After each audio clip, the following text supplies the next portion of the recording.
اسرائیل نے بمباری کی، تم نے کوکا کولا کا ایک گھونٹ پیا۔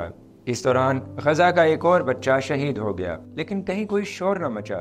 ناظرین، یہ الفاظ ہیں اس ترانے کے جسے ترک صدر رجب طیب ایردوان سمیت ان کی کابینہ کے کئی ارکان نے اپنے ایکس اکاؤنٹ پر شیئر کیا ہے۔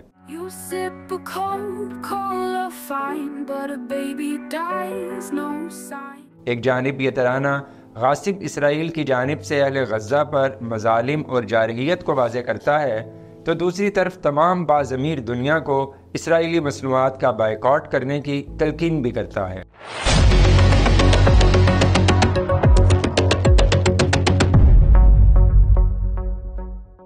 41,000 سے زائد شہادتیں، 95,000 سے زائد زخمی اور دسیوں لاکھ بے گھر بے سر و سامان۔ یہ منظر ہے غزہ کا، جہاں پچھلے ایک برس سے قیامت سورا جاری ہے۔ غاصب اسرائیل کا ہاتھ مضبوط کرنے والے یوں تو بہت ہیں، لیکن شاید سب سے بہیمانہ کردار ان ملٹی نیشنل کمپنیوں کا ہے جنہوں نے اسرائیل کو بے پناہ مالی امداد فراہم کی ہے۔ اس کے مقابل دنیا کے تمام باضمیروں کے پاس احتجاج کا سب سے مؤثر آپشن یہی ہے کہ اسرائیل اور اس کے حامیوں کا مکمل مخاطبہ کیا جائے، اور اسی بائیکاٹ نے بڑے بڑے ملٹی نیشنل اداروں کو گھٹنے ٹیکنے پر مجبور کیا ہے۔ گزشتہ برس اکتوبر میں جب اسرائیلی جارحیت نے اپنی تمام حدیں عبور کی تو اس کے جواب میں دنیا بھر سے اسرائیلی مصنوعات کا زبردست بائیکاٹ کیا گیا۔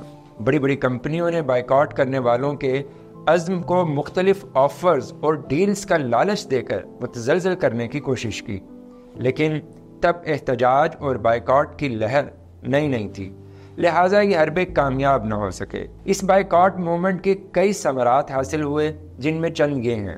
ٹیک جائنٹ انٹل نے اسرائیل میں $25 بلین کی فیکٹری قائم کرنے کا فیصلہ جون 2024 میں واپس لے لیا۔ فروری 2024 میں ناروے نے $1.6 ٹریلین مالیت کے آئل فنڈنگ کے بانڈز اسرائیل سے واپس لے لیے۔ حالیہ اسرائیلی جارحیت کے خلاف بائیکاٹ کے نتیجے میں اسرائیل کے 80% سے زائد سٹارٹ اپ شدید خسارے میں ہوئے ہیں۔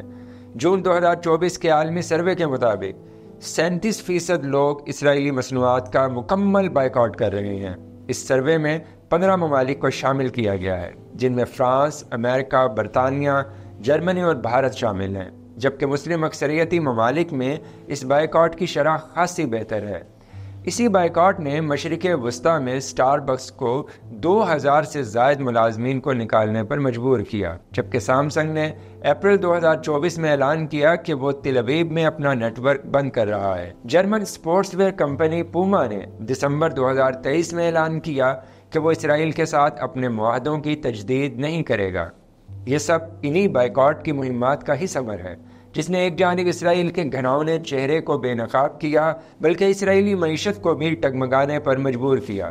یہاں تک کہ میکڈونلڈ کو بیشتر مسلم ممالک میں یہ اسٹیٹمنٹ جاری کرنی پڑی کہ اس کا اسرائیل میں موجود اسرائیلی فوج اور عوام کو مفت کھانا پہنچانے والی میکڈونلڈ نیٹ ورک سے کوئی تعلق نہیں۔ ترکیہ تو مئی 2024 سے اسرائیل کے ساتھ تجارتی تعلقات ختم کر چکا ہے۔ ترکیہ کے عوام بڑی دل جمی کے ساتھ اسرائیلی مصنوعات کا بائیکاٹ جاری رکھے ہوئے ہیں۔ چند ماہ قبل کے ایک سروے میں 60% سے زائد ترک شہریوں نے بائیکاٹ کی حمایت کی۔ پاکستان میں بھی اسرائیلی مصنوعات کا بائیکاٹ بڑی حد تک کامیابی سے جاری ہے، اور اس حوالے سے مثبت امر یہ ہے کہ اسرائیلی مصنوعات کے بائیکاٹ سے مارکیٹ میں جو خلا پیدا ہوا ہے، اسے پاکستان کی اپنی معیاری مصنوعات نے مؤثر انداز سے پر کیا ہے۔ پلس کنسلٹنٹ کے سروے کے مطابق 65% پاکستانیوں نے بائیکاٹ کی حمایت کی، جبکہ ان بائیکاٹ کی حمایت کرنے والوں میں 84% نے عملاً بائیکاٹ کو جاری رکھا۔ پاکستان میں جن اسرائیلی مصنوعات کا سب سے زیادہ بائیکاٹ کیا گیا، پلس کنسلٹنٹ کے مطابق ان میں سافٹ ڈرنک سر فہرست ہیں، جن کا 83% افراد نے بائیکاٹ کیا۔ اس کے بعد فاسٹ فوڈ کمپنیز کا 39%، جوسز کا 21% اور چپس کا 16% بائیکاٹ کیا گیا۔ اس حوالے سے ایک مارکا آرا یاد PSL کی ہے۔ پاکستانی کرکٹ کا سب سے بڑا میلہ عوام جس کے بڑے دیوانے ہیں۔ لیکن 2024 میں جب اسی پاکستان سپر لیگ کے ساتھ KFC نے شراکت کی تو پھر شائقین نے PSL کا بھی زبردست بائیکاٹ کیا اور نیشنل اسٹیڈیم کراچی میں تمام PSL میچز تماشائیوں کی عدم موجودگی میں کھیلے گئے۔ ناظرین، حالیہ ترانے بائیکاٹ کو ترک ممبر پارلیمنٹ یوجین لارزن نے آرٹیفیشل انٹیلیجنس کے ذریعے بنایا ہے، جس میں تمام ویڈیو کے دوران ایک روبوٹک بچے کو بار بار دکھایا گیا ہے، جو ایک جانب غزہ میں 18,000 سے زائد بچوں کی شہادت کا استعارہ ہے تو دوسری طرف اسرائیلی مظالم پر دنیا کی بے حسی کو بھی واضح کرتا ہے، جبکہ صدر رجب طیب ایردوان اور ان کی کابینہ نے اسے ٹویٹ کر کے عالمی بے حسی کے دریا میں ایسا پتھر پھینکا ہے جس کا ارتعاش بڑی دیر تک جاری رہے گا۔